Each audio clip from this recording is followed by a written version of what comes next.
সুপ্রিয় দর্শক মণ্ডলী, ফ্রন্টলাইন দেখার আমন্ত্রণ জানাচ্ছি আপনাদের সবাইকে। দর্শক মণ্ডলী, শুরুতেই আমাদের দুইজন অতিথির সঙ্গে আমরা পরিচিত হই। মাহবুব আজিজ, সিনিয়র সাংবাদিক ও কলামিস্ট। মাহবুব, আপনাকে স্বাগত। এরপর আছেন শরীফুজ্জামান শরীফ, সাবেক সভাপতি, বাংলাদেশ ছাত্র ইউনিয়ন। আপনাকেও স্বাগত জানাচ্ছি। মাহবুব, আপনাকে দিয়ে শুরু করতে চাই।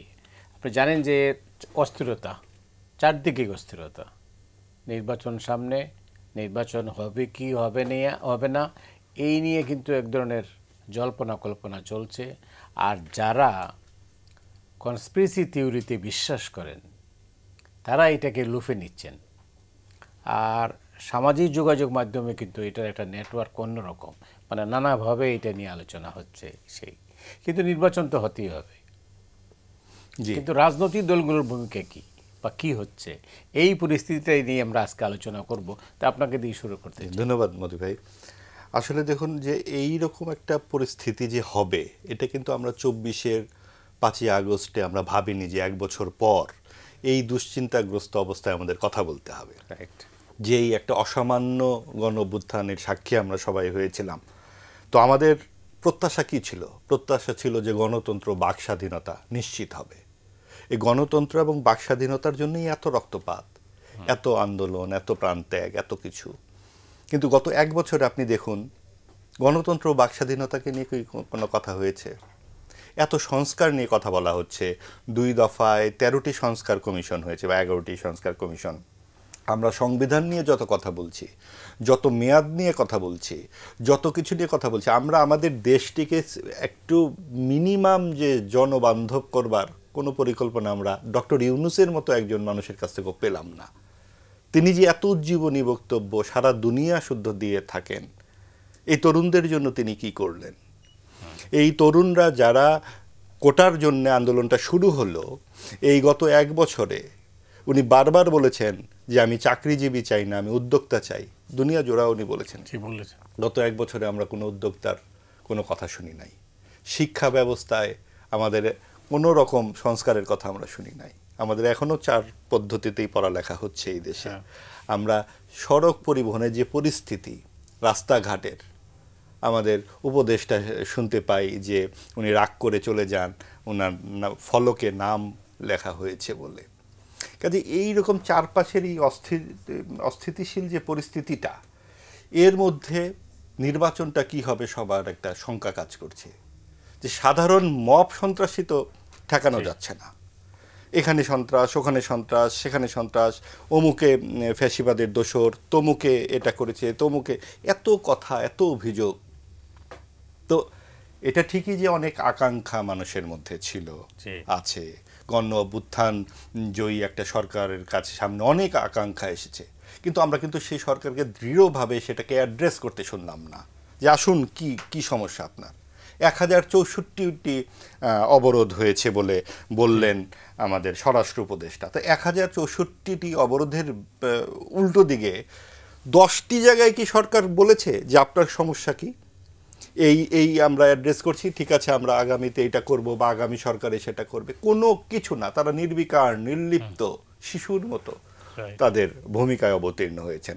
তো এই পরিস্থিতিতে শঙ্কাটি হচ্ছে যে চারপাশে যে মব সন্ত্রাস, নির্বাচনের দিন কি হবে?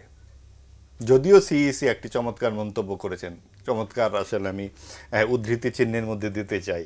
তার মতো অবস্থান থেকে তিনি বলতে পারলেন যে মব তো ভেঙে চড়ে 300 জায়গায় চলে যাবে, কাজে অত বড় মব সন্ত্রাস হবে না। তার মানে কি মব সন্ত্রাসী একটা ঠাট্টা তামাশার ব্যাপার? আপনি সিইসির মতো একটি জায়গা থেকে এইরকম কথা বলছেন, তার মানে আসলে হচ্ছেটা কি? এবং সরকারের বডি ল্যাঙ্গুয়েজ বলেন, সরকারের দৃষ্টিভঙ্গি বলেন, সরকারের প্রস্তুতি বলেন, এত তার প্রচার যন্ত্র, এত কিছু, কোথাও কি জানা যাচ্ছে যে নির্বাচনের বিধিমালাগুলো বা আইন শৃঙ্খলা, যেহেতু এবারে নির্বাচনটা একটু অন্যরকমভাবে হবে, এখানে কয়েকটি স্টেক আছে। একটি হচ্ছে সরকারের দুর্বলতা, এটা একদম নতজানু এবং নুজ্জ একটি সরকার। কার কাছে নতজানু আমরা জানি না, কিন্তু খুবই এলোমেলো, মেরুদণ্ডহীন একটি সরকার, 1 নাম্বার। 2 নাম্বার হচ্ছে রাজনৈতিক দলগুলোর মধ্যে পারস্পরিক অবিশ্বাস এবং এক ধরনের উপর চালাকি দেখা যাচ্ছে। এই যে হঠাৎ করে জাতীয় পার্টিকে নিষিদ্ধ করার জন্য তোড়জোড়, 1 বছর পর মনে হলো জাতীয় পার্টি আওয়ামী লীগের দোসর ছিল। এই 1 বছর লাগলো বুঝতে। গত 3টি যে নির্বাচন হয়েছে, জাতীয় পার্টি তো রীতিমতো বিদূষকের ভূমিকায় অবতীর্ণ হয়েছিল আওয়ামী লীগের সাথে। একাধারে সরকার এবং একাধারে বিরোধী দল, পৃথিবীর ইতিহাসে একেবারে একটা অদ্বিতীয় উদাহরণ তারা সৃষ্টি করেছিল। তো একই প্যাকেজে তো আওয়ামী লীগের সাথে সেটা নিষিদ্ধ করার দাবি উঠতে পারতো। তা না করে যেই নির্বাচনটি ঘন হয়ে এলো, তখন জাতীয় পার্টিকে আক্রমণ করা হলো। এর পিছনে নিশ্চয়ই কারণ আছে। কারণ হচ্ছে ফাঁকা মাঠ করা। আচ্ছা, একরকম হতে পারে ফাঁকা মাঠ, আর একটু যদি গভীরে যাই এমনও হতে পারে বিএনপিকে বিপদে ফেলা। কীরকম সেটা? জামাত যে এখন এত আরপি পদ্ধতি বলছে, সংখ্যানুপাতিক নির্বাচনের কথা বলছে, এই জিনিস তারা কবে শিখলো এবং এই জিনিস এখনই কেন করতে হবে? আগামীতে কি আর নির্বাচন হবে না? এখন তারা এই দাবি তুলছে, এনসিপি দাবি তুলছে, সংবিধান না হলে তারা নির্বাচন করবে না, জুলাই সনদ না হলে। এগুলো করে যদি শেষ পর্যন্ত নির্বাচন এই দুটো দলই বয়কট করে, একমাত্র বিএনপি ছাড়া কিন্তু আর দল থাকছে না। আওয়ামী লীগও নাই, জাতীয় পার্টিও নাই। তার মানে বিএনপিকে একটা ত্রিশঙ্কু অবস্থায় ফেলে নির্বাচনটিকেই প্রশ্নবিদ্ধ করে ফেলা যাবে, যদি এরকম আমরা ভাবি। রাইট। এ পর্যন্ত অনেক ধন্যবাদ আপনাকে। শরীফ, আপনি শরীফ বলি জি শিওর। শরীফ, তাইলে মানে আপনার কি মনে হয় যে এই অভ্যুত্থানের যে স্পিরিট, যে চেতনা, এটা ব্যর্থ হতে চলেছে? আপনাকে ধন্যবাদ, দর্শক শ্রোতাদেরকে ধন্যবাদ, আমার সাথের আলোচককে শুভেচ্ছা। আমাদের আলোচনা করতে গেলে বারবার জুলাইয়ের গণঅভ্যুত্থানটা আসবে। অবশ্যই। জুলাইয়ের গণঅভ্যুত্থানটা সংগঠিত করেছিল এই দেশের সাধারণ মানুষ। যে মানুষগুলো মৃত্যুবরণ করেছে, আপনি হিসাবটা যদি দেখেন, 284 জন মৃতের তালিকায় তারা একেবারেই গরিব মানুষ, হতদরিদ্র। 182 জন ক্ষুদ্র ব্যবসায়ী। কোনো হত্যার যে তালিকা, এই তালিকার মধ্যে বড় কোনো নেতার সন্তান নেই। তার সন্তানরা মারা যাক, আমরা এটি চাই না, কিন্তু আপনি কোনো গণ অভ্যুত্থানে ধনীদের সন্তানরা মারা যায় না, গরিব মানুষের সন্তান মারা যায়। আমরা যে পরিবর্তনটা করতে চেয়েছিলাম, যে দেশের প্রধান বিচারপতি রাতের বেলায় পালিয়ে যায়, আমরা সেই সরকারটার বিরুদ্ধে দাঁড়িয়েছিলাম। যে দেশের প্রধানমন্ত্রীর কাজের লোক 400 কোটি টাকার মালিক হওয়ার পর প্রধানমন্ত্রী তাতে মোটেও বিচলিত হন না, সেই ধরনের একটা সরকারের বিরুদ্ধে আমরা কথা বলেছিলাম।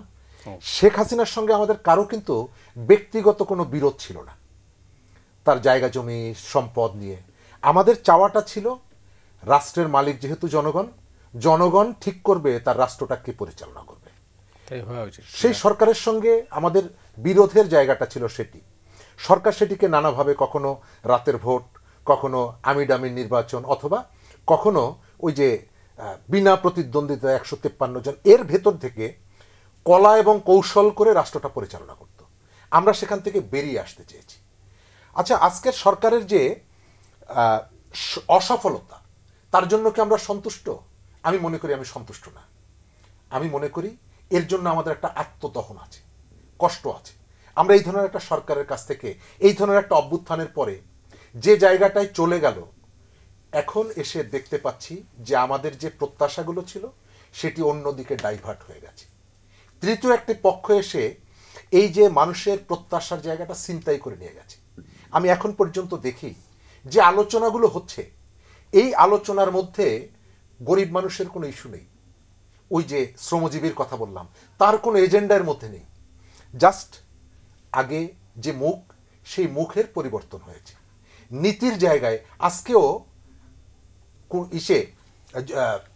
উত্তরাঞ্চলে একজন শ্রমিক, তাকে গুলি করে মারা হয়েছে নীলফামারীতে, ইপিজেডে। তো এই ঘটনাগুলো তো আমরা আগে দেখেছি। 1 বছরে প্রায় 550 মানুষ শেখ হাসিনার সময় ক্রস ফায়ারে মারা গেছে। আমরা তো তার পুনরাবৃত্তি চাইনি।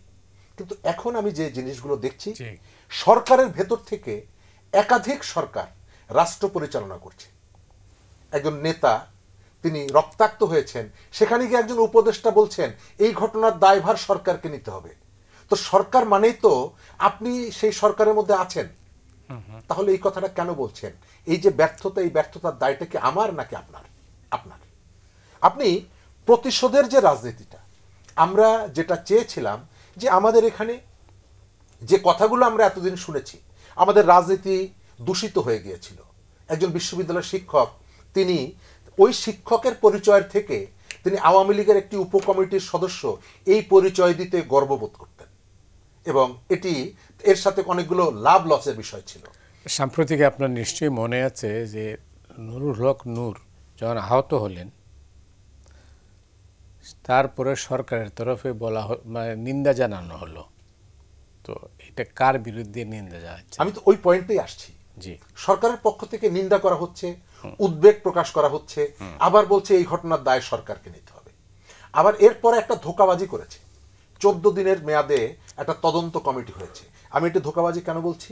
সরকার এই ধরনের, আমি আপনাকে বলতে পারবো 10টা ঘটনার কথা বলতে পারবো। সরকার যখন দেখে মানুষ উত্তেজিত হচ্ছে কোনো একটি ঘটনায়, সঙ্গে সঙ্গে একটা তদন্ত কমিটি করে, সেই তদন্ত রিপোর্ট প্রকাশ হয় না। গত বছরের 28শে সেপ্টেম্বর ডিসি নিয়োগের ক্ষেত্রে অনিয়ম দুর্নীতি নিয়ে সরকার একটা তদন্ত কমিটি করেছিল 4 জন উপদেষ্টাকে দায়িত্ব দিয়ে।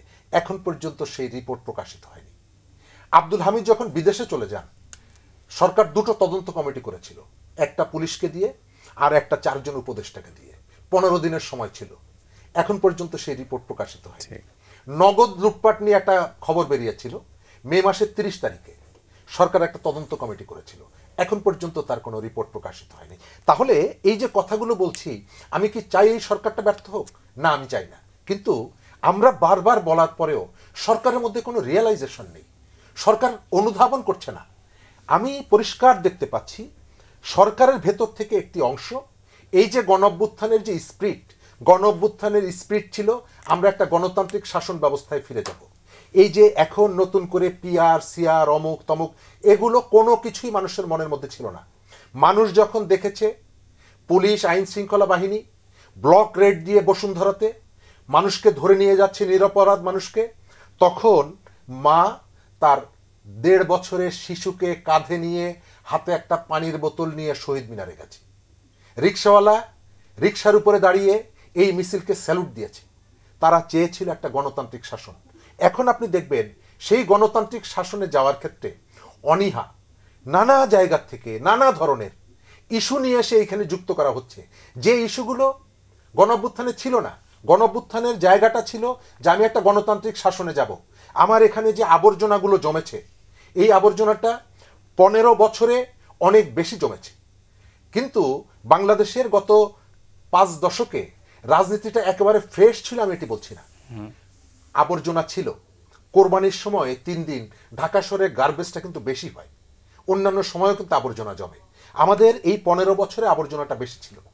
আমরা এটি পরিষ্কার পুরোপুরি করতে পারবো না, কিন্তু তার মানে এই না যে এটি পরিষ্কার না হওয়া পর্যন্ত আমি হাত গুটিয়ে বসে থাকবো। আমরা সরকারের চেষ্টাটা দেখতে চাই, কিন্তু আমি দেখতে পাচ্ছি যে একটা গণতান্ত্রিক শাসনে যাওয়ার থেকে পদে পদে নানা রকমের ইস্যু নিয়ে এসে, ভাই যেটি যথার্থ বলেছেন যে আমাদের এখানে যে শিক্ষার্থীরা এই পরিবর্তনের সব থেকে পায়োনিয়র রোল প্লে করলো, সেই শিক্ষার্থীদেরকে আপনি প্রথম দিন বিভক্ত করলেন। কখন?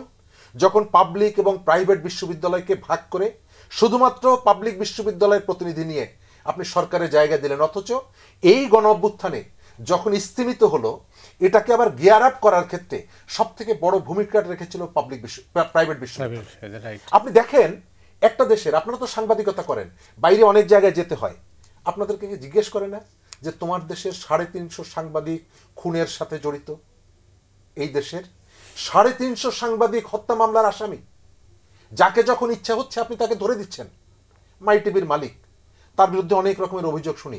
তিনি যদি ছিনতাইকারী হন তাহলে তো তার ছিনতাই মামলা হওয়া উচিত। তিনি যদি কারো কাছ থেকে টাকা নিয়ে আত্মসাৎ করেন তাহলে তো ওই মামলা হওয়া উচিত। আপনি রিক্সাওয়ালাকে ধরে হত্যা মামলায় ঢুকিয়ে দিচ্ছেন, আপনি যাকে তাকে ধরে হত্যা মামলায় ঢুকিয়ে দিচ্ছেন। তাহলে সরকার এতদিন যেটা বলে এসেছে যে এই হত্যা মামলা নিয়ে আমাদের আসলে কিছু করার নেই, এখন তো আমি দেখতে পাচ্ছি যে আপনি তার ভেতর থেকে মজা লুটছেন, আপনার প্রতিপক্ষকে এর ভিতরে ঢুকিয়ে দিচ্ছেন। আমরা কি এটি চেয়েছিলাম? অনেক ধন্যবাদ শরীফুজ্জামান শরীফ। মাহবুব, আপনি নিশ্চয়ই শুনলেন সরকারের ভিতরে একাধিক সরকার, মানে সরকারের ভেতরে সরকার, এটাই কি মূল কারণ এই ব্যর্থতার, নাকি অন্য কোনো কারণ?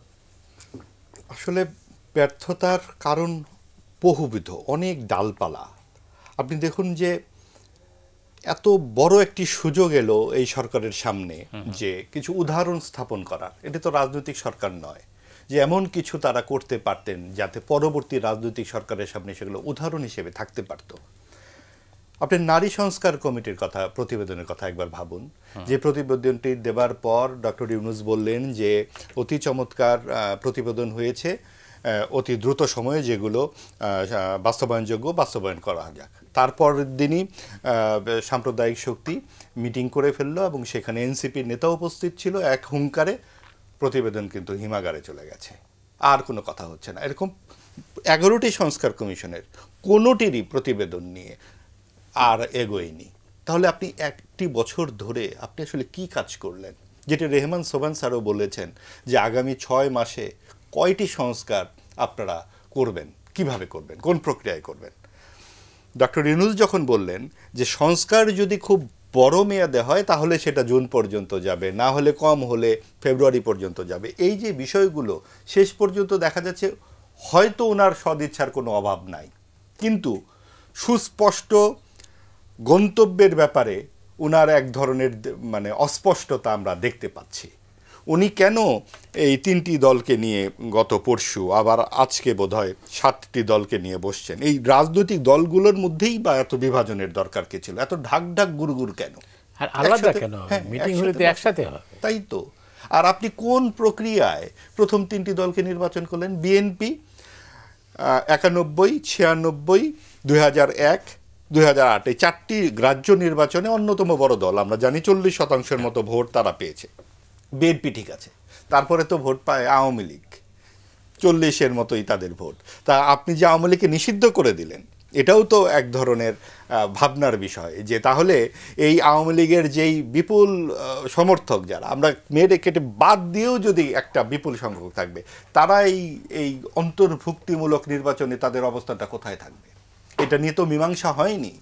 আপনি জাতীয় পার্টিকেও বাদ দিয়ে দিতে চাচ্ছেন। জাতীয় পার্টিও কিন্তু একটি গ্রাহ্য রাজনৈতিক দল এবং রংপুরে তার একটি ভোট ব্যাংক আছে। আপনি যদি এই আওয়ামী লীগ এবং জাতীয় পার্টিকেই নির্বাচন থেকে দূরে রাখেন, তাহলে এই অন্তর্ভুক্তিমূলক নির্বাচনটি কি আদৌ সম্ভব হচ্ছে? এখন প্রশ্ন উঠবে, এত গণহত্যার পর, এত মানুষের লাশের উপরে দাঁড়িয়ে এই কি বলা হচ্ছে আওয়ামী লীগকে? আওয়ামী লীগকে মাফ করে দেবার কথা কিন্তু আমি বলিনি। আমি বলেছি যে এটা আপনারা কোন প্রক্রিয়ায় এই যে একটা বিপুল মানুষের মতামত তাকে আপনি উপেক্ষা করার কোন কায়দাটি বের করছেন? কারণ আপনি অসন্তুষ্টি সমাজে জিইয়ে রেখে কিন্তু আপনি একটা সুষ্ঠু সমাজ চাইতে পারেন না। এই অসন্তুষ্টি ভিতরের যেই অতৃপ্ত আত্মা, এটাকে আপনাকে তো কিছুটা তৃপ্ত করতে হবে। আপনি দেখেন আজকে যখন আমাদের দেশে খুন হচ্ছে, এটা হচ্ছে, অরাজকতা হচ্ছে, ফেসবুকে কিন্তু অট্টহাসি দেখতে পাই। বিভিন্ন জায়গায় পতিত সরকারের যারা সহযোগীরা আছে খুব খুশি হয়। আজকে একটা খুন হবে, তারা খুব খুশি হবে। ইনফ্লুয়েন্সাররা দেখি যে সমানে কথা বলতেছে, এটা করেন ওটা করেন, বুলডোজার নিয়ে চলে যান 32 নম্বরে। বুলডোজারকে একটা দিয়ে আসলাই পকেটে করে নিয়ে আসা যায়? 2 দিন ধরে 32 নম্বর ভাঙা হলো। আমাদের ডক্টর ইউনূস সরকার তখন নির্বিকার নির্লিপ্ত দাঁড়িয়ে দেখলেন।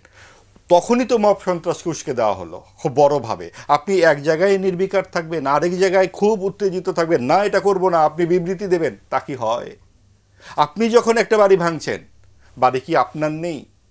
এই যে আমি এবং আপনি দুই ভাগে বিভক্ত হয়ে যাচ্ছি, এই সমাজ এই বিভাজনের বিরুদ্ধেই তো 24-এর গণঅভ্যুত্থান হয়েছিল। আওয়ামী লীগ জোর করে শাসন করতে চেয়েছিল, বিভাজন তৈরি করেছিল, কথায় কথায় ট্যাগ দিত বিএনপি জামাত, তার বিরুদ্ধে কথা বললেই বিএনপি জামাত। এখন কি হচ্ছে? এখন আওয়ামী দোসর। তার মানে পরিবর্তন আদৌ হয়েছে কি? তাহলে এত রক্তপাত, এত ত্যাগের বিনিময়ে আমরা আসলে কি পাচ্ছি?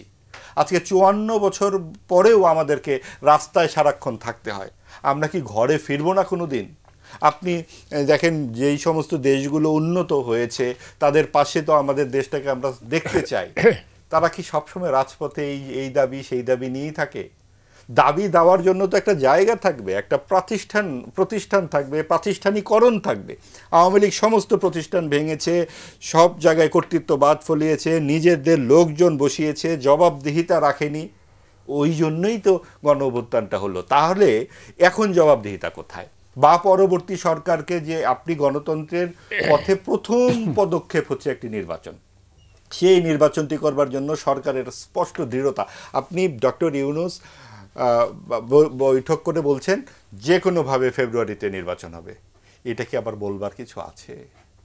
এখন তো নির্বাচনের জন্য প্রস্তুত করে আপনার ভোটার তালিকা করা, এলাকা নির্ধারণ করা, আপনার টেলিভিশন রেডিওতে বারবার বলা কি করতে হবে না করতে হবে, বিভিন্নভাবে আইন শৃঙ্খলা রক্ষা বাহিনীকে কিভাবে কাজ করতে হবে, এবং যেহেতু এবার একটু অন্যরকম পরিবেশে নির্বাচনটা হবে, সেই নির্বাচনের ব্যাপারে সরকারকে আরও শক্ত এবং বলিষ্ঠ কিছু পদক্ষেপ, আমরা দৃষ্টিগ্রাহ্য পদক্ষেপ দেখতে চাই।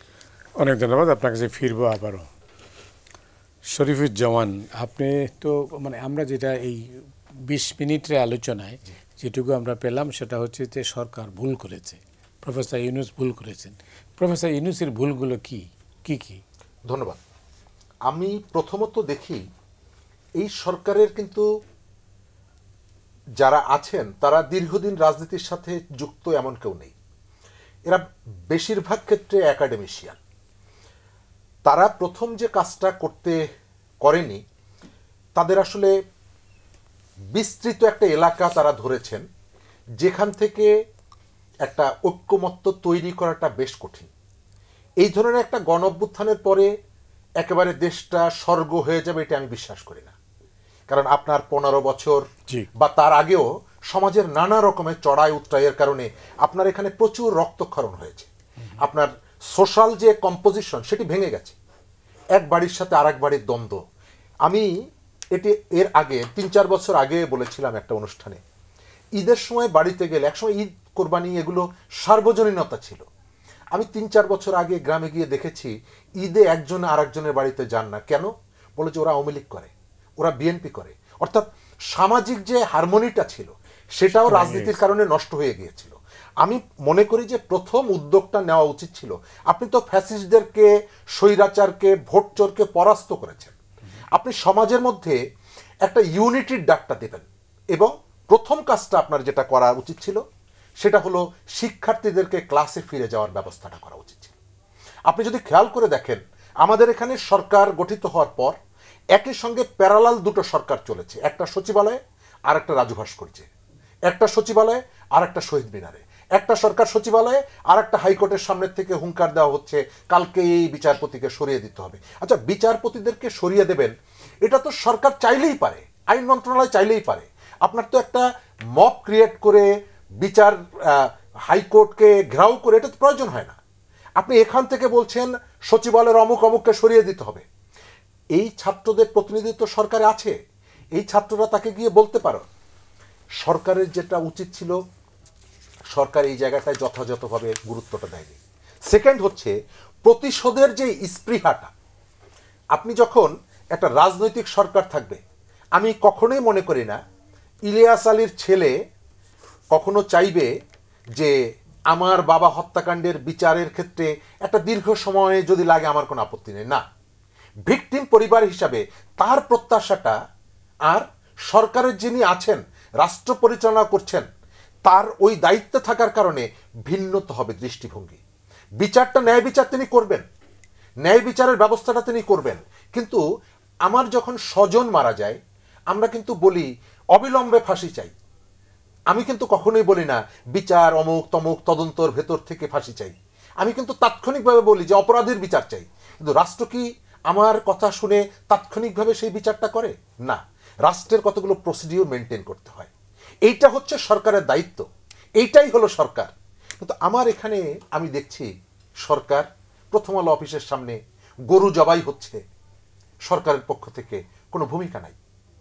মাঠে সেনাবাহিনী আছে, মাঠে আপনি বলতে পারেন পুলিশ যথাযথ দায়িত্ব পালন করছে না, সেই কারণেই তো আপনি সেনাবাহিনী নিয়ে এসেছেন, সেই কারণেই তো আপনি তাকে ম্যাজিস্ট্রেসি পাওয়ার দিয়েছেন। তো সরকার আইন শৃঙ্খলা পুনঃপ্রতিষ্ঠার ক্ষেত্রে অনেকগুলো চ্যালেঞ্জ নিয়ে এসে যাত্রা শুরু করেছে। কিন্তু এই জায়গাটায় সরকারের যেটা করা উচিত ছিল, নিরপেক্ষ আচরণটা করা। সরকার তো বিএনপির সরকার না। বিএনপি যখন আসবে, বিএনপি তার রাজনৈতিক প্রতিপক্ষ আওয়ামী লীগকে যেভাবে ট্রিট করবে, নিশ্চয়ই আসিফ নজরুলের কাছ থেকে আমি সেটি আশা করব না। কারণ আসিফ নজরুল গত 15 বছরে, বা আমি উদাহরণ হিসেবে আসিফ নজরুল স্যারের কথা বললাম, উদাহরণ হিসেবে জাহাঙ্গীর আলম স্যারের কথা বললাম, তিনি তো আওয়ামী লীগের দ্বারা তার পরিবারের কেউ গুম হয়নি, তার পরিবারের কেউ গুম হয়নি। ইলিয়াস আলী চৌধুরী আলম তাদের দল আওয়ামী লীগের সঙ্গে যে আচরণটা করবে, নিশ্চয়ই একটা অরাজনৈতিক সরকার তার আচরণের জায়গাটা অনেকগুলো জায়গায় রাষ্ট্র যাতে যথার্থভাবে পরিচালনা করা যায় সেই বিষয়টা তার মাথায় থাকবে সবার আগে। জি, কিন্তু সেটি আমাদের এখানে হয়নি। শিক্ষাক্ষেত্রে বললাম, অপরাধী দমনের ক্ষেত্রে আমরা 1.5 দশক যেটা দেখেছি, আইনের শাসন ছিল না, এটি আপনি স্বীকার করবেন। শাসকের আইনে রাষ্ট্র পরিচালিত হয়েছে। একই আইনে একজনকে, ব্যারিস্টার মইনুল হোসেনকে তাৎক্ষণিকভাবে গ্রেপ্তার করা হয়েছে মাসুদা ভাট্টিকে নিয়ে কটাক্ষ করার কারণে। আবার মুরাদ হাসান কেবল তার মন্ত্রিত্ব হারিয়েছেন, তাকে গ্রেপ্তার করা হয়নি। হাজী সেলিমের ছেলেকে আপনি ধরে আবার পরের দিন ছেড়ে দিয়েছেন, কিন্তু অন্য কেউকে আপনি ধরে গ্রেপ্তার করে জেলের মধ্যে ঢুকিয়ে রেখেছেন। কেন? কারণ হচ্ছে সেটা আইনের শাসন ছিল না, শাসকের আইন ছিল। শাসক যেটা মনে করত, চুজ অ্যান্ড পিক, আমি বলি আপনাকে পছন্দ হলো, আপনাকে আমি মাফ করে দিলাম, আপনাকে মাফ করে দিলাম। নোয়াখালীর এক এমপির ছেলে পিষে মেরে ফেললো একজন মানুষকে, খেয়াল আছে? মহাখালী ব্রিজের উপরে মামলা হলো না, তাদেরকে ডেকে আপোষ রফায় তাকে টাকা দিয়ে বিদায় করে দেওয়া হলো। অথচ বিএনপির বহু নেতা এই ঘড়ি চুরির মামলা, ভ্যানিটি ব্যাগ চুরির মামলা, এগুলো দিয়ে আপনি তাকে, তো এই অবস্থাটা কি গণঅভ্যুত্থানের পরে কন্টিনিউ করবে? এটা আমাদের প্রত্যাশা ছিল না। আমরা চেয়েছিলাম একটা আইনের শাসন আসবে। রাষ্ট্র বলতে চাচ্ছেন যে আইনের শাসন অনুপস্থিত ছিল, এখন পর্যন্ত অনুপস্থিত আছে। আচ্ছা, 15 বছরে তো ছিলই, এখনো অনুপস্থিত আছে। এখনো যেটা চলছে এটা আইনের শাসন, এটা মবের শাসন, এটাও এখনো শাসকের আইন। শাসক যেটা চাইছে, কেউকে গ্রেপ্তার করছে। 3টি জায়গা আমি এই পর্যন্ত মবের বিরুদ্ধে, এই যে নুরুল হক নূর, তার উপরে যে আক্রমণ, এটা আমি মনে করি যে আক্রমণ, এটি তাকে হত্যার চেষ্টা করা হয়েছে। এবং বাংলাদেশের তরুণদের মধ্যে যে পলিটিশিয়ানরা অনেক চড়াই উতরাই পেরিয়ে এগিয়ে যাচ্ছেন, তার মধ্যে নূর, আমি তাকে রেসপেক্ট করি। একই সাথে আমি আপনাকে জিজ্ঞেস করি, আপনি একটা রাজনৈতিক দল নিষিদ্ধ করার দাবি তুলবেন, আপনি কি মিছিল নিয়ে সে অফিসে যেতে পারেন? দাবিটা তুলবেন কার কাছে? সরকারের কাছে। তো মিছিলটা তো আপনার সরকারের কাছে যাওয়ার কথা। আপনি যখনই একটা অফিসের দিকে যাবেন, সংঘাত অনিবার্য। সে যদি দুর্বল হয়, সে আপনাকে ঢিল ছুড়বে, সে যদি শক্তিশালী হয়, সে আপনাকে গুলি করবে। তো এই জায়গাগুলো সরকারের পক্ষ থেকে যে ধরনের ইনিশিয়েটিভ থাকা দরকার ছিল, এবং গণ অভ্যুত্থানের পক্ষের শক্তির যে ইউনিটির কথা আমাদের এখানে বলা হচ্ছে, সেই ইউনিটি তো আপনি রাখেননি। আপনি গণ অভ্যুত্থানের পর চেষ্টা করেছেন এর ভেতর থেকে আমাকে পাওয়ারে যেতে হবে, সুতরাং আমি কাকে কিভাবে ঘায়েল করব, নিজেদের দোষ, নিজেদের ত্রুটি। আপনি যথার্থই বলেছেন, একটা সরকার তার দেশের রাজনৈতিক দলগুলোকে কার ক্ষমতা কতটুকু সেই হিসাবে বিবেচনা করবে না, তার তো একটা নিরপেক্ষ জায়গা থাকতে হবে। তো আমি এর ভেতর থেকে দেখতে পাচ্ছি সরকার পাবলিকরে মেসেজ দিচ্ছে যে আগামী নির্বাচনে আমাদের দল হচ্ছে প্রধানত 3টা দল। তারা বারবার ওই 3টি দলকেই ডাকছে, যদি একজনের এখনো রেজিস্ট্রেশন হয়নি। তো এর ভেতর থেকে তো সরকার তার নিরপেক্ষ জায়গাটা হারাচ্ছে। আপনি যে সমস্ত ইস্যুতে কথা বলবেন, আপনি একসাথে ডেকে বসতে পারেন। আপনি তো ঐক্যমত্যের কাউন্সিলে সবাইকে ডেকে বসছেন। তাহলে আপনি এইভাবে, এর আগে খেয়াল আছে মাইলস্টোনের যে ট্রাজেডি, সেই দিনও আমরা দেখলাম সারা দেশে রাষ্ট্রীয় শোক পালন করার আমাদের প্রধান উপদেষ্টা বৈঠক করলেন, সামনে ওই যে খাবার টাবার রেখে টেকে তার গলায় বুকে একটা কালো ব্যাজনে। তারপরে আমরা কষ্ট পেয়েছি, কিন্তু আমরা ভেবেছিলাম, ওই সময় ক্রিটিক হয়েছিল যে মাত্র 3টা দলকে কেন, যে নূর আক্রান্ত হয়েছেন, রক্তাক্ত হয়েছেন, আপনি তার দলটাকেও প্রথম দিন ডাকলেন না, অন্যদেরকে ডাকলেন, অথচ ইস্যু এইটা। তো আমি দেখতে পাচ্ছি সরকার নিরপেক্ষতা রক্ষা করছে না, কোথাও কোথাও ইচ্ছা করে করছে না। তাদের মনের মধ্যে একটা ভিন্ন এজেন্ডা আছে, ওই এজেন্ডা অনুযায়ী কাজ করতে গিয়ে সরকার অনেকটা তালগোল পাকিয়ে ফেলছে। অনেক ধন্যবাদ। আপনি কি প্রফেসর ইউনূসের আর কোনো ভুল দেখেন? আমার কাছে মনে হয় যে যেটা আসলে ভুলের চেয়েও বড় কথা হচ্ছে তার এবং তার যে উপদেষ্টা পরিষদ, তাদের সদিচ্ছা, যে আসলে তারা কি করতে চায় এই ব্যাপারে তাদের একটা সরাসরি কিছু স্পষ্ট কথাবার্তা আমাদের জানা দরকার। কারণ হচ্ছে বিভিন্ন ইস্যুতে তারা বিভিন্ন রকম পদক্ষেপ নেন, অর্থাৎ এক একজনের জন্য এক এক রকম। সাদাকে সাদা এবং কালোকে কালো বলবার যেই একটি চাহিদা, আমাদের দাবি এই সরকারের কাছে, এবং যেটা আওয়ামী লীগ করেনি বলেই তাদেরকে এই দশায় পড়তে হয়েছে, সেটা কিন্তু তারা পারছে না। যেমন ধরুন 32 নম্বরের কথা তো বললামই, তারপরে এই যে মুক্তিযুদ্ধের ভাস্কর্য, মাজার ইত্যাদি যেভাবে ভাঙা হয়েছে, মুক্তিযুদ্ধের ইতিহাস নিয়ে বিভিন্নভাবে কথাবার্তা বলা হচ্ছে, এই অপ্রয়োজনীয় বিতর্কগুলো কেন?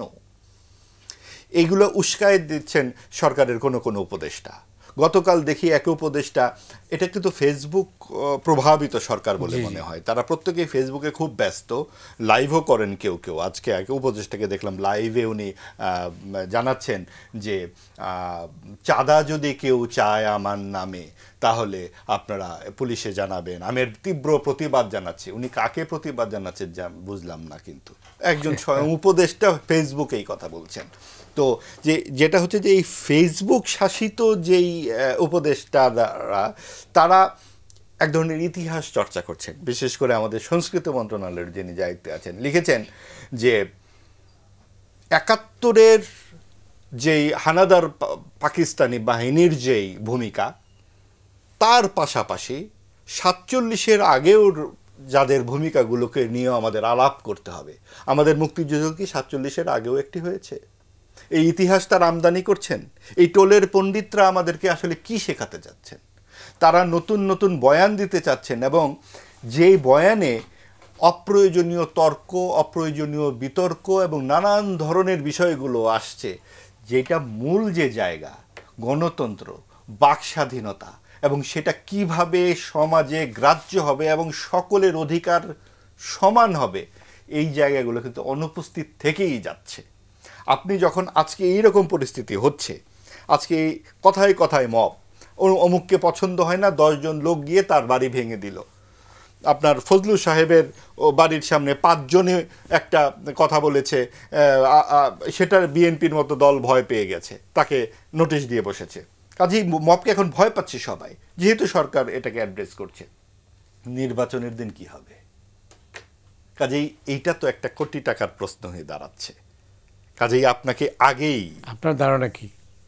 আমার ধারণা যে আমাদের শুভ ইচ্ছা, শুভ দাবি আমরা বারবার জানাবো। যেভাবে আমরা 15 বছর জানিয়েছিলাম নির্বাচন সবাইকে নিয়ে করেন, সবাইকে নিয়ে করেন, শুনেনি, তার পরিণতি এই হয়েছে।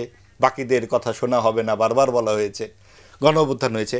আমার ধারণা যে ডক্টর ইউনূসের মতো 84 বছর বয়স্ক একজন মানুষের অবশ্যই তিনি নিজের বিবেকের প্রতি সৎ থাকবেন, এবং তার তো এই বয়সে আর কিছু চাওয়ার থাকতে পারে না।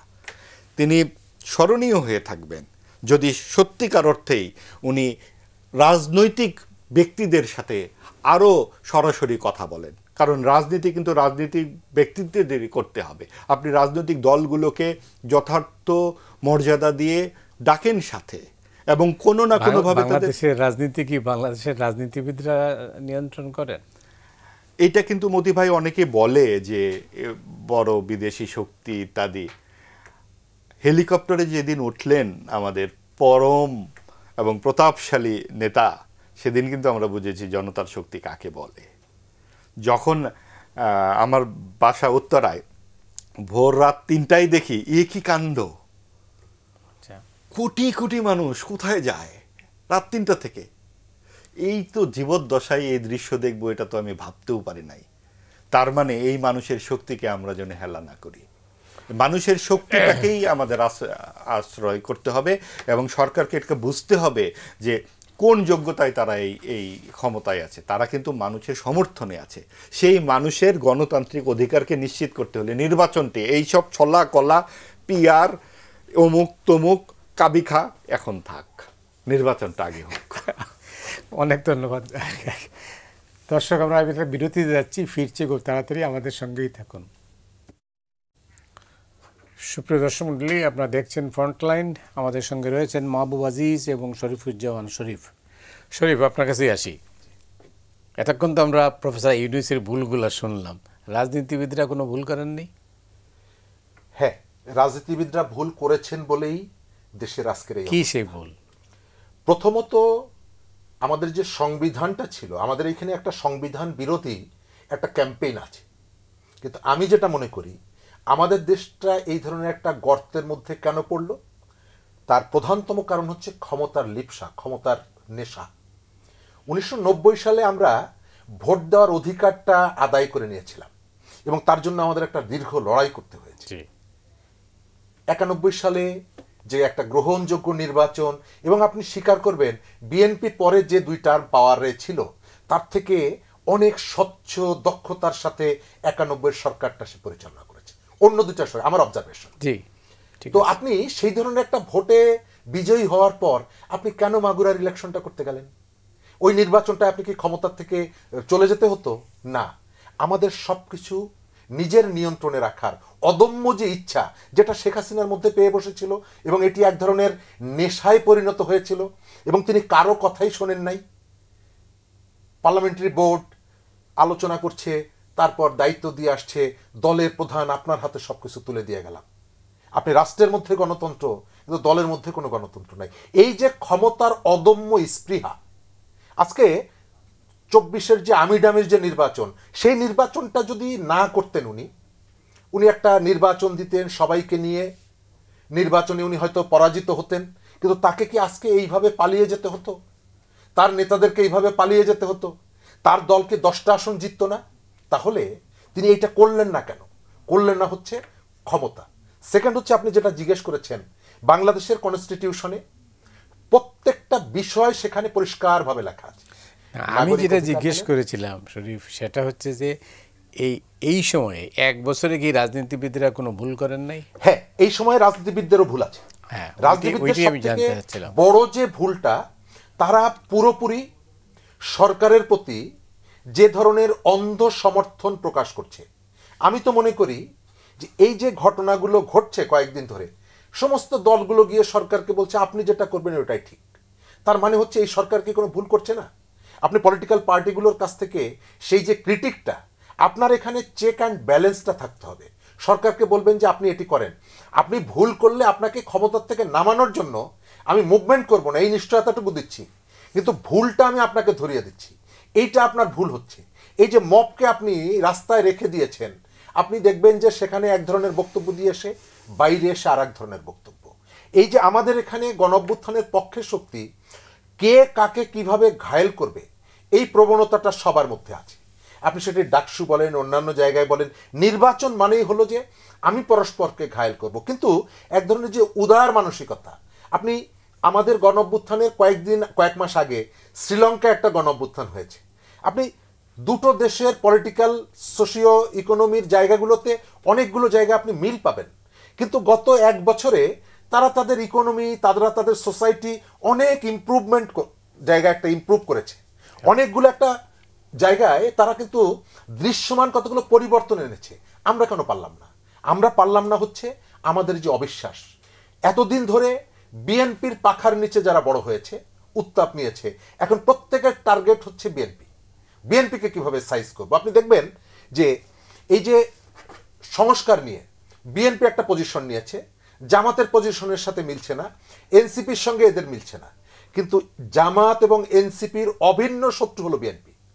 এনসিপি যে আগে গণপরিষদ চায়, জামাত শুধু পিআর চায়, বিএনপি নির্বাচনের পরে তার বৈধতা দিতে চায়, কিন্তু এনসিপি জামাতের কোনো ক্রিটিক করছে না কখনো, বা জামাতও এনসিপির ক্রিটিক করছে না, ক্রিটিক করছে বিএনপির। বিএনপি একটা বড় রাজনৈতিক দল, তাদের এক শ্রেণীর কর্মী একেবারে রাবণের চরিত্রে নেমেছে, এবং এটি আমরা একসময় বলতাম যে তার কর্মীরা ভুল করছে। আমি এখন দেখি কর্মীরা ভুল করছে না। চট্টগ্রামে খালেদা জিয়ার একজন উপদেষ্টা আর একজন ভাইস প্রেসিডেন্ট, 2 জন মারামারি করছে, ওইখানে তো কর্মী না, নেতারাই। সুতরাং বিএনপি যে মেসেজটা তারেক রহমান বাইরের থেকে তার দলের কর্মীদেরকে দিতে চাচ্ছেন, বিএনপির একটা বিরাট সংখ্যক নেতা কর্মী ওই মেসেজটা গ্রহণ করতে চাচ্ছে না। আপনি তাদের কাছে জিজ্ঞেস করবেন, 31 দফা গড়গড় করে তারা বলে দিবে, তারপরে আওয়ামী লীগের দুঃশাসন সব বলে দিবে, কিন্তু তারা দলের এই সাইনবোর্ড লাগিয়ে মানুষের একটা বিরাট সংখ্যক মানুষের যে ক্রমশই বিরাগভাজন হচ্ছেন, এতে তার দল যে ক্ষতিগ্রস্ত হচ্ছে এটি অনুধাবন করছেন না। রাজনৈতিক দলগুলো সরকারের সাথে যে আলাপ আলোচনার জায়গায়, অনেকগুলো জায়গায় সরকার যে ভুলগুলো করছে এই সময়কালে, বিশেষ করে আমেরিকার সঙ্গে আমরা গত 1.5 দশক যে সমালোচনাটা করেছি যে আমাদের সরকার সব কিছু ভারতকে দিয়ে দিয়েছে, এটা আমাদের কথা না। আমার এই আলোচনা শুনলে হয়তো আওয়ামী লীগের সমর্থকরাও মাঝে মাঝে দেখি যে বেশ চটে যান। এটা তো শেখ হাসিনা বলেছে যে আমরা যা দিয়েছি তাদেরকে মনে রাখতে হবে। পররাষ্ট্রমন্ত্রী এসে বলেছে আমাদেরকে ক্ষমতায় রাখতে হবে, অর্থাৎ সেই সহযোগিতাটা ছিল।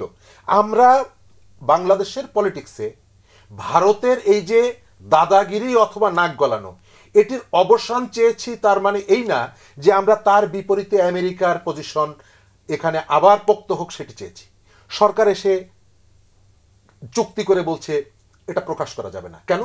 আপনি কার সাথে চুক্তি করেছেন, কাকে নিয়ে চুক্তি করেছেন? বাংলাদেশের জনগণের স্বার্থে যদি চুক্তি করে থাকেন তাহলে বাংলাদেশের জনগণকে জানানো যাবে না। এটি যদি বলে থাকেন তাহলে আমরা পরিষ্কার ধরে নিব যে জনগণের বিপক্ষে আপনি এমন কিছু কাজ করেছেন যে ঘটনাগুলো বাংলাদেশের জনগণ জানলে হয়তো কখনো যদি সুযোগ পায় আপনাকে তাড়া করে ফিরবে। আমাদের এখানে ঐক্যমত্যের কাউন্সিল, আপনি জুলাই ঘোষণা তৈরি করছেন, আপনি কেন আমেরিকান রাষ্ট্রদূতের সাথে বৈঠক করেন? আপনি তো আর কারোর সাথে বৈঠক করেননি। অর্থাৎ আমাদের দেশের যে ডোমেস্টিক পলিটিক্সে আপনি এই যে সুযোগগুলো করে দিচ্ছেন, কেউ এই পক্ষে কেউ ওই পক্ষে, কেউ ভারত থেকে ফিরে আসার পর বলছে কোনো কিছুই জানানো যাবে না, আবার কেউ আমেরিকা থেকে ফিরে এসে বলছে কোনো কিছুই বলা যাবে না। অনেক ধন্যবাদ। এবার একটু ডাকসু নির্বাচন নিয়ে একটু আলোচনা করি। ডাকসু নির্বাচন আপনি কিভাবে দেখছেন? ডাকসু নির্বাচনটা আসলে আমাদের দেশের যে রাজনীতিটা এখন চলছে গত কিছুদিনের, তারই একটি ধারাবাহিকতা বলে মনে হচ্ছে। আমি যেই কথাটি আমরা এতক্ষণ আলাপ করলাম, আমি আরেকটা ছোট্ট একটা পয়েন্ট এটার সাথে যুক্ত করতে চাই যে রাষ্ট্রকে মানুষ তার পাশে চায় যে কোনো বিপদ আপদে। এই বাংলাদেশে রাজনীতির সবচেয়ে প্রধান যেটা আপনি বললেন, রাজনীতিবিদদের ভুলটা কোথায়? ভুলটা হচ্ছে যে রাষ্ট্রকে তারা পাশে দিতে পারেনি বা চায় না তারা। কোথাও কিন্তু এটা নিয়ে কথা নাই। কি করে নির্বাচনটা কি হবে, এই কবে, এই সব নিয়ে যে টুকটাক কথা বা এটাই কথা, কিন্তু এটা হলে কি হবে, কোন প্রক্রিয়াতে যাবে। এবং আপনি দেখেন যে এই যে নির্বাচন নিয়ে ডক্টর ইউনূসের কাছে আমাদের যেটা আহ্বান থাকবে যে এত কমিটি করলেন, একটা নির্বাচন কমিটি করা যায় কিনা, অর্থাৎ এখানে রাজনৈতিক নেতা, বিভিন্ন স্টেক হোল্ডার সবাইকে নিয়ে কি করে আইন শৃঙ্খলা পরিস্থিতি রক্ষা করবেন সেইভাবে একটা বুদ্ধি পরামর্শ দিয়ে চারদিকে আপনি একটা, যেহেতু অনেক আলাপ আলোচনা হচ্ছে, এটা নিয়ে শুরু করা দরকার যে কি করে এটা হবে, তাহলে রাজনৈতিক দলের নেতৃবৃন্দও সেখানে অংশগ্রহণ করতে পারে। আর ডাকসু নির্বাচনের যে বিষয়টা হচ্ছে, হঠাৎ করে শুনলাম যে সেনাবাহিনীকে নিয়োগ দেওয়া হচ্ছে। আপনি দেখেন যে চায়ের কাপে ঝড় বলে যে একটা কথা আছে, টেম্পেস্ট ইন এ টিপট, এইটুকু ডাকসু, সেইখানে সেনাবাহিনী লাগবে। তার মানে আমরা আসলে কাকে ভয় পাচ্ছি? সরকারের ভয়টা কোথায়? তারা যে কোনো ধরনের প্রক্রিয়াকে সুষ্ঠু এবং নীতিবান্ধব করতেই যেন ভয় পায়। তার মানে তাদের কোনো একটা সমস্যা আছে। এই সাদাকে সাদা বলার এবং কালোকে কালো বলবার যে অক্ষমতা, এবং তারা প্রত্যেকটা ক্ষেত্রে যে এই ব্যর্থতাটা দেখাচ্ছেন, সেটাই যেন এই ডাকসু নির্বাচনেও আমরা দেখতে পাচ্ছি। কারণ এই যে নির্বাচনের যেই প্রক্রিয়াগুলো চলছে, সেখানেও কিন্তু আমরা দেখতে পাচ্ছি যে নানান রকম লুকোচুরির ব্যাপার। আপনার জামাত শিবিরের অনেকেই এই দলে আছে, সেই দলে আছে, সব কিছু মিলে একটা আপনার রাতের বেলা যেই ঘটনাটি ঘটলো, এটাই বা কি ব্যাখ্যাটি কি? এই 10 মিনিটের মধ্যে আপনার এটার কি ব্যাখ্যা আমরা দেব আসলে? তার মানে আপনার আইন আদালত থেকে শুরু করে সব কিছুই এই তড়িৎ গতিতে ঘটে যাচ্ছে। অর্থাৎ সব কিছুই যেন কেমন যেন মনে হচ্ছে যে এটা আসলে খুব স্বাভাবিক বলে মনে হচ্ছে না। এবং কেউ যেটা বলতে থাকেন, তারা বলছেন যে আমরা ছায়ার সঙ্গে লড়ছি প্রতিনিয়ত। সেটাই তো মনে হচ্ছে, এবং ছায়াটা যে কোথায় সেটাও জানি না। কারণ ওই যে রাষ্ট্র অনুপস্থিত, আমরা রাস্তায় রাষ্ট্র পাচ্ছি না, আমরা সড়কে পাচ্ছি না, আমরা অর্থনৈতিক শৃঙ্খলায় পাচ্ছি না। আমাদের এত যে গুরুত্বপূর্ণ ব্যক্তিত্বরা এইবারের উপদেষ্টা পরিষদে আছেন, তাদের কোন বুদ্ধিমত্তার পরিচয় আমরা পেলাম? এবং এই যে আপনি দেখেন চিটাগং ইউনিভার্সিটিতে যেই ঘটনাটা ঘটল, 150 ছাত্রছাত্রীকে বন্দি করে ফেলল, এবং সেখানে প্রধান উপদেষ্টাকে ফোন করতে হলো। অর্থাৎ যেটা আমরা আওয়ামী লীগের আমলে দেখতাম, প্রধানমন্ত্রী না বলা পর্যন্ত একটা অ্যাম্বুলেন্সও যাচ্ছে না, এরকম অবস্থা, যে আমি অ্যাম্বুলেন্সকে বলে দিচ্ছি যাবে, ওই রকমই অবস্থা কিন্তু এখনো হচ্ছে। তাহলে এই যে এত একটা শিক্ষিত উপদেষ্টা পরিষদ আমাদের এই ইতিহাসে 54 বছরের মধ্যে, তাদের কাছ থেকে অবশ্যই আমাদের দাবি আছে, এখনও আছে, এখনও আমরা তাদের কাছ থেকে দাবি ছাড়ব না যে আপনারা এই 13-14 জন বা খুব কম ছোট সংখ্যায় উপদেষ্টা পরিষদ, আপনারা প্রয়োজনে কমিটি তৈরি করেন এবং নির্বাচন ছাড়া এখন আর আলাপ আলোচনাতে আর না আগানোই ভালো হবে। এবং সেই ক্ষেত্রে নির্বাচনটাকে আপনারা অবশ্যই যাতে অনুষ্ঠিত হতে পারে নির্বিঘ্ন, অবাধ, সুষ্ঠু, অন্তর্ভুক্তমূলক, এই জায়গাটাতে কিভাবে নিশ্চিত করা যাবে। এবং আপনি যদি ধরেন এখন একটা গুরুত্বপূর্ণ যে প্রশ্নটি আপনারা আলাপ শুনলাম যে প্রধান উপদেষ্টা এবং বর্তমান সরকার কেন এনসিপিকে এত প্রশ্রয় দেয়, এটা তো আমাদের সকলেরই প্রশ্ন। ঠিক আছে, আপনারা প্রশ্রয় দেন কারণ ছাত্ররাই হচ্ছে তাদের নিয়োগদাতা, এরকম একটা কথা বলেছিলেন, কিন্তু প্রশ্রয় কত দূর দেবেন? প্রশ্রয় মানে কি আপনি সংসদে তাদের জন্য সংরক্ষিত আসন করবেন? সেটা তো সম্ভব হবে না গণতন্ত্রে।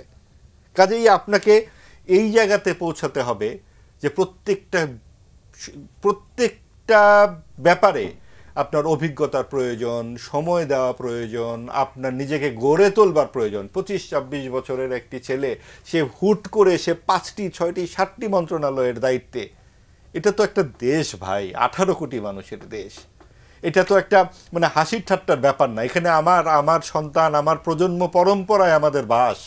আপনি যা কিছু করতে পারেন, আপনারা যা ইচ্ছা তাই করবেন, এটা তো একটা যা ইচ্ছা তাই এর অবস্থাতে চলে যাচ্ছে। কারণ এখানে কোনো জবাবদিহি নাই, এবং সেইখানে হবে জবাবদিহিটা যদি আপনি নির্বাচনটা সুষ্ঠুভাবে করতে পারেন। তার পরবর্তীতে যাই হোক না কেন, আমরা ঠিক আছে একটা পরিস্থিতিতে এরকম ঘটেছিল, হয়েছে, আমরা এগিয়ে যাই। কিন্তু আপনারা যদি এখন নানান তালবাহানা করে নির্বাচনটা অনুকূল পরিবেশ নয় বলে ফেলেন, তখন কিন্তু বোঝাই যাবে যে আপনারা সত্যিকার অর্থেই ক্ষমতা জবরদখল করে রাখতে চাইছেন। সেটারও সম্ভাবনা উড়িয়ে দেয়া যায় না। অনেক ধন্যবাদ আপনাকে। শরীফ, আমরা শেষ করবো আপনাকে দিয়ে, হাতে 3 মিনিট সময় আছে। আপনাকে এই দুটো প্রশ্ন, একটা হচ্ছে যে ডাকসু যেটা নিয়ে বলছিলাম, কারণ যেহেতু সরাসরি এটার সাথে ব্যাপার আছে। আরেকটা হচ্ছে যে ইতিহাস আমাদেরকে কিভাবে দেখবে 2024-এর এই গণ অভ্যুত্থানের পর আগামী দিনে যে ইতিহাস লেখা হবে, সেই ইতিহাসে আমাদের দেশের নাগরিকদের কথা কি লেখা থাকবে? ধন্যবাদ। প্রথমত আসি, ইতিহাস আমাদেরকে কিভাবে দেখবে। আমার অবজারভেশন হচ্ছে বিপুল সংখ্যক মানুষের, সাধারণ মানুষের অংশগ্রহণ, তাদের আত্মত্যাগের ভেতর থেকে একটা জগদ্দল পাথরকে অপসারণ করার পর আমরা যে সম্ভাবনাটা পেয়েছিলাম, আমাদের কিছু মানুষের লোভ এবং মানুষের প্রতি কমিটমেন্টের থেকে কতগুলো বিদেশিদের চাপিয়ে দেওয়ার নীতি বাস্তবায়ন করতে গিয়ে সেই সম্ভাবনাটা আমরা নষ্ট করে ফেলেছি। এই গণ অভ্যুত্থানে সাধারণ মানুষের যে অংশগ্রহণ ছিল, সেটিকে আমরা রিকগনাইজ করে নিই। আপনি এখান থেকে নেমে একজন রিক্সাওয়ালার কাছে অথবা একজন ভ্যানওয়ালার কাছে যদি জিজ্ঞেস করেন কি চান, তিনি আপনাকে বলবে না যে আমাকে 2 কেজি পেঁয়াজ কিনে দিয়ে যান। তিনি বলবে আপনি এমন একটা পরিবেশ নিশ্চিত করেন যাতে আমি আমার কাজটা করে নিরাপদে বাড়ি ফিরতে পারি। এই রাষ্ট্র সেই ব্যবস্থাটা করলো না, এবং ইচ্ছা করেই করলো না। তার যে সক্ষমতা ছিল সেই সক্ষমতা কাজে লাগালো না, তার যে নিরপেক্ষতা থাকা দরকার ছিল সেটি কাজে লাগালো না। এই সরকারের এজেন্ডার মধ্যে আপনি চা শ্রমিককে পাবেন না, ঢাকা শহরের ঝাড়ুদারকে পাবেন না, রিক্সাওয়ালাকে পাবেন না। আপনি এই সরকারের এজেন্ডার মধ্যে পাবেন বিশ্ববিদ্যালয় শিক্ষিত স্টাডি সার্কেলের কতগুলো ইস্যু, যেটা একেবারেই সমাজের উপরিকাঠামোর কতগুলো মানুষের ভাবনা নিয়ে তারা চর্চা করলো। সেই কারণে সম্ভাবনাটা আমরা কাজে লাগাতে পারলাম না। ডাকসু নিয়ে মাত্র 1 বছর এই ফোরামটি দায়িত্ব পালন করবে, সুতরাং তার কাছে অনেক কিছু আমি প্রত্যাশা করি না। আর আমি আশা করি এই নির্বাচনের ভেতর থেকে গণতন্ত্রে উত্তরণের যে আমাদের যে পদযাত্রাটা আনুষ্ঠানিকভাবে ডাকসু দিয়েই শুরু হোক। কেবল ডাকসু ছাত্র নেতা তৈরি করবে এই যে কনসেপ্টটা আছে, সেখান থেকে বেরিয়ে আসতে হবে। কারণ আমার শুধু নেতা দরকার না, আমার এই দেশটা গড়ে তোলার জন্য কিছু দক্ষ জনশক্তি দরকার। বিশ্ববিদ্যালয়গুলো সেই দিকেও যেন নজর রাখে এবং নির্বাচিত ছাত্র প্রতিনিধিরা ওই বিষয়টাও যেন মনে রাখে। শরীফুজ্জামান শরীফ, আপনাকে অনেক অনেক ধন্যবাদ। মাহবুব আজিজ, আপনাকেও আলোচনায় অংশ নেওয়ার জন্য। দর্শক, আপনারা যারা এই অনুষ্ঠান দেখলেন, আপনাদের সবাইকে ধন্যবাদ জানিয়ে আজকের মতো এখানেই বিদায় চাইছি।